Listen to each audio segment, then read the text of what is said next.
السلام علیکم ورحمۃ اللہ وبرکاتہ۔ امید کرتے ہیں کہ خیریت سے ہوں گے ہمارے تمام پیارے سامعین و ناظرین۔ دوستو، آج ہم بات کرنے والے ہیں UCC پر، یعنی یونیفارم سول کوڈ پر، جس کی وجہ سے آج مسلمان پریشان حال ہے، جس کی وجہ سے آج مسلمان فکر مند نظر آ رہا ہے۔ دوستو، میں پوچھنا چاہتا ہوں کہ کیا یونیفارم سول کوڈ صرف مسلمانوں کا مسئلہ ہے؟ میں پوچھنا چاہتا ہوں کہ کیا یونیفارم سول کوڈ کی وجہ سے مسلمانوں کو پریشان ہونا چاہیے؟ کیا مسلمانوں کو فوری طور پر ایکشن میں آنا چاہیے، یا یہ کہ مسلمانوں کو یونیفارم سول کوڈ کی وجہ سے سڑکوں پر اتر کر احتجاج کرنا چاہیے؟ میں پوچھنا چاہتا ہوں کہ کیا مسلمانوں کو یونیفارم سول کوڈ کی وجہ سے جذباتیت میں آ کر کوئی بڑا قدم اٹھانا چاہیے؟ تو ان تمام سوالات کے جوابات آپ کو اس ویڈیو میں مل جائیں گے، تو دیکھیے پوری ویڈیو۔ اب ایک دوسری بات، وہ آج کل کا بڑا مسئلہ ہے، اس پر بھی چند باتیں عرض کر دیتے ہیں۔ اخبار میں، الیکٹرونک میڈیا میں، سوشل میڈیا پر ایک بات بہت گشت کر رہی ہے کہ سرکار یونیفارم سول کوڈ کی بات کر رہی ہے۔ یونیفارم سول کوڈ یہ کیا چیز ہے بھائی؟ مسلمان کے بہت بڑے طبقے میں ایک پریشانی اور ہیجان لوگوں نے پیدا کر دیا کہ ہے کیا ہوگا، کیسے ہوگا؟ تو پہلے تو یہ سمجھنا چاہیے کہ جو لوگ یہ سب کام آج کل کر رہے ہیں وہ اپنے دیش کے لیے بہت ایماندار نہیں ہیں۔ بڑی ایمانداری اور سچائی کے ساتھ یہ کام نہیں ہو رہا ہے۔ آج کل جو بھی کام دیش میں کیا جاتا ہے وہ صرف اور صرف راجنیتک لابھ لینے کے لیے کیا جاتا ہے، سیاسی فائدہ۔ کیسے ہم کسی کام سے سیاسی فائدہ اٹھا سکیں، یہ پہلا مقصود ہوتا ہے۔ دکھایا جاتا ہے کہ ہم عوام کے بھلے کے لیے کر رہے ہیں، لیکن یہ سیکنڈری بات ہوتی ہے۔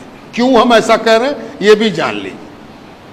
کوئی یہ کہے کہ یونیفارم سول کوڈ کے مطلب یہ ہے کہ ہندوستان میں رہنے والے سب لوگوں کے لیے قانون ایک ہوگا، تو مجھے تو بڑی ہنسی آتی ہے کہ کیا آج دو ہے؟ ہم مقدمہ کریں گے تو میرا کوٹ الگ ہے، کوئی غیر مسلم ہم پر مقدمہ کرے گا تو اس کا کوٹ الگ ہے، مسلمان کے لیے قانون الگ ہے، ہندو کے لیے قانون الگ ہے، عیسائی کے لیے قانون الگ ہے۔ کیا بات کر رہے ہو بھائی؟ تھانہ ایک، پولیس ایک، منصف ایک، مجسٹریٹ ایک، سول کورٹ ایک، ہائی کورٹ ایک، سپریم کورٹ ایک، قانون تو سب ایک ہے، راشن کارڈ سب کا ایک ہے۔ ہم اگر جا کے لائن لگاویں اپنے کنٹرول میں تو کیا مسلمان دیکھ کے کارڈ دوسرا بنے گا؟ ٹیکہ پڑا ابھی کووڈ-19 کا، کووڈ-19 کے نتیجے میں لوگ مرے تو دھرم دیکھ کے نہ کوئی مرا اور دھرم دیکھ کے نہ اس کو ٹیکہ پڑا۔ پورے ہندوستان میں رہنے والے تمام بھارت واسیوں کے لیے ایک قانون ہے، ایک بات ہے۔ لیکن ایک بات یاد رکھیے، آپ تو سب مسلمان ہیں۔ کوئی آپ کے گھر پر گیا تھا کہ سب لوگ گول ٹوپی پہن کے آئی ہو، ہے نا؟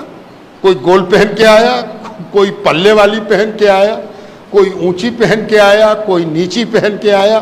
اس کا تعلق قانون سے نہیں ہے، اس کا تعلق آپ کی ذاتی پسند سے ہے۔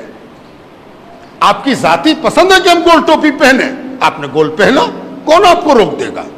اگر روکتا ہے کوئی تو اس کے مطلب یہ ہے کہ اس کا دماغ کھسک گیا ہے نا؟ جیسی ٹوپی پہننا آپ پہنیے، یہ آپ کی پسند ہے۔ یہ ہنگامہ مچا دینا کہ یونیفارم سول کوڈ یہ ایسا ہے کہ سب کو ایک کر دیا جائے گا، یہ دراصل دو مقصد سے کیا گیا۔ اس مقصد کو جان لیجیے۔ پہلا مقصد یہ ہے کہ آپ بے چین ہو جائیے، گھبرا جائیے، کیا ہوگا، کیسے ہوگا، کیا کریں بھائی، بولو جلدی سے ہم کیا کریں۔ تو کچھ لوگ لگ جائیں گے کہ ایسے موبائل پر میسج کرو، ایسے فلانا کرو، یہاں پر جمع ہو جاؤ، یہاں پر لیٹ جاؤ، یہاں پر کھڑے ہو جاؤ، یہاں پر یہ بولو۔ یہ سب پریشان کرنے کی ایک صورت ہے۔ دوسرا مقصد کیا ہے؟ کسی کو خوش کیا جائے کہ ان لوگوں کو بہت کچھ مل رہا تھا، ہم ہی ہیں جو ان کا کاٹ رہے ہیں، ہم ہی ہیں جو ان کو ہم بے چین کیے ہوئے ہیں، ان کو ہم پریشان کیے ہوئے ہیں، ان کو پریشان کرنے والے ہم ہی نہ ہیں۔ تو دوسرا آدمی اکٹھا ہو گیا، سارے لوگ گلوبلائز ہو گئے، پولرائز ہو گئے کہ ارے یہ تو بہت اچھا کر رہا، مسلمان لوگ کو بہت فائدہ تھا، بہت بینیفٹ تھا، ہے نا؟ اگر کوئی پوچھ دے کہ مسلمانوں کو کیا فائدہ تھا، تو سب سے پہلی چیز یہ بتائی گئی کہ مسلمان 4 شادی کر سکتا تھا۔ 4 شادی، جانتے ہو مسلمان 4 شادی الاؤ ہے، اس کو 4 شادی کرے گا، ہے نا؟ یہ ایک ہوا بنائی گئی، یہ ایک ماحول بنایا گیا، ہے نا؟ اور اس ماحول میں کبھی بھی سچائی سے واسطہ نہیں پڑا کہ یہاں پر ہزاروں مسلمان جمع ہیں، ذرا پوچھ تو دیجئے کہ کتنے آدمی نے 4 شادی کیا ہے، کتنے نے 2 شادی کیا ہے۔ یہ جو پروپیگنڈا ہے، یہ جو کہا جائے کہ نیگیٹو ایٹیچیوڈ ہے مسلمانوں کے بارے میں، یہ فضول باتیں، یہ محمل باتیں، ان سب چیزوں کو اس طرح سے بڑھایا جا رہا، اور دونوں بڑھا رہے ہیں۔ قانون لانے والا کہہ رہا ہے کہ ہم 4 شادی تو کرے نہیں دیں گے، اور ادھر سے بھی ایک گروپ کھڑا ہوگا کہ نہیں کہے کرے دو گے ہم کو، یہ تو میرا حق ہے، ہم کر کے رہیں گے۔ آپ بڑے بیدار مغز، سمجھدار، جانکار لوگ ہیں، ہم آپ کو بڑی سنجیدگی کے ساتھ یہ باتیں سمجھا رہے ہیں۔ یہ ایک بات یاد رکھیے اور بات ختم، وقت نہیں ہے، وقت زیادہ ہوا چاہتا ہے، گرمی بھی شدید ہے، اللہ تعالیٰ مہربانی فرمائے۔ ایک چیز ہمیشہ یاد رکھیے کہ جب بھی کسی چیز پر آپ ریئیکٹ کرتے ہیں، رد عمل آپ کا آتا ہے، کسی عمل کے نتیجے میں آپ رد عمل کرتے ہیں، کسی ایکشن کے نتیجے میں آپ اپنا ایکشن دکھاتے ہیں، ہے نا؟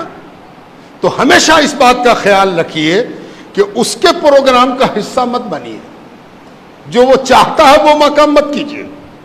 اس نے کچھ سوچ کے ایکشن لیا ہے، اس نے کچھ سوچ کے ہی فتنہ چھوڑا ہے، اس نے کچھ سوچ کے فلیتا لگایا ہے۔ کہیں ایسا نہ ہو کہ وہ جو سوچ کے کام کیا ہے اسی کام میں ہم لگ جائیں اور وہ ہنس کے کہے ہم تو جانتے تھے کہ یہ ہوگا، ہے نا؟ ہم تو جانتے تھے کہ یہ ہوگا، سارا مسلمان پریشان ہے نا؟ لا کمیشن، کانسٹیٹیوشن، ہندوستان کا آئین کیا کہتا ہے؟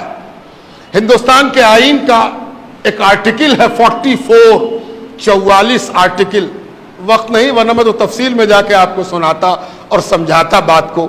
44 آرٹیکل میں ہمارے آئین میں، ہمارا سمویدھان، اس میں ایک بات کہی گئی ہے کہ اس ملک کے رہنے والوں کے لیے ایک جیسا قانون ہوگا، ایک جیسا قانون ہونا چاہیے۔ بڑی اچھی بات ہے، اس سے کون انکار کرتا ہے؟ مسئلہ بات سے پیدا نہیں ہوتا، بات کے انٹرپریٹیشن سے پیدا ہوتا ہے۔ کیسے ہم اس بات کو لیتے ہیں اور اس بات سے کیا سمجھتے ہیں، اس سے مسئلہ پیدا ہوتا ہے۔ اگر کوئی کہے کہ اس پورے ملک میں ایک طرح کا قانون ہو، کون سی بری بات ہے بھائی؟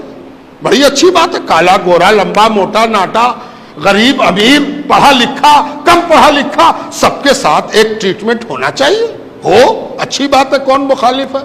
اب اس کو ہم 2 طرح سے سمجھاتے ہیں۔ ایک مثال یہ ہے کہ اس کو ایک آدمی کہے کہ اے بھائی سب کے لیے تو ایک قانون ہونا چاہیے، تو آپ ہی کالر والا کرتا پہنا، یہ بغیر کالر کا پہنے ہوئے، یہ نہیں ہوگا۔ یا تو سب آدمی کالر والا پہنے یا سب آدمی بغیر کالر کا پہنے۔ اگر یہ مقصد ہے تو قانون بنانے والے سمجھنے میں تم سب سے بڑے بے وقوف ہو۔ تم کو یہ بات ہی سمجھ میں نہیں آئی کہ قانون بنانے والا کیا کہہ رہا ہے، قانون بنانے والے نے کیا کہا یہ تم کو سمجھ ہی میں نہیں آیا۔ تم سب کا کپڑا ایک کرنا چاہتے ہو، ایک رنگ کا کپڑا پہناؤ گے، ایک رنگ کی قمیص پہناؤ گے، ایک رنگ کا پینٹ یا ہاف پینٹ پہناؤ گے، اسی کو یونیفارم سول کوڈ کہتے ہیں۔ اصل مقصود اس کا یہ ہے کہ اس ملک میں ہر آدمی آزاد ہوگا کہ وہ جو کپڑا پہنے اس میں کالر ہو کہ نہ ہو، بلو ہو کہ اجلا ہو کہ ہرا ہو کہ نیلا ہو کہ پیلا ہو۔ یہ یونیفارم سول کوڈ ہے۔ یونیفارم سول کوڈ کے مطلب یہ ہے کہ ہر ہندوستانی کو یہ حق حاصل ہے کہ وہ اپنی طبیعت کے مطابق کپڑا پہنے، اپنی طبیعت کے مطابق لباس اختیار کرے۔ حیرت کی بات ہے کہ اس ملک میں جہاں ہر 4 کوس پر بولی بدل جاتی ہے،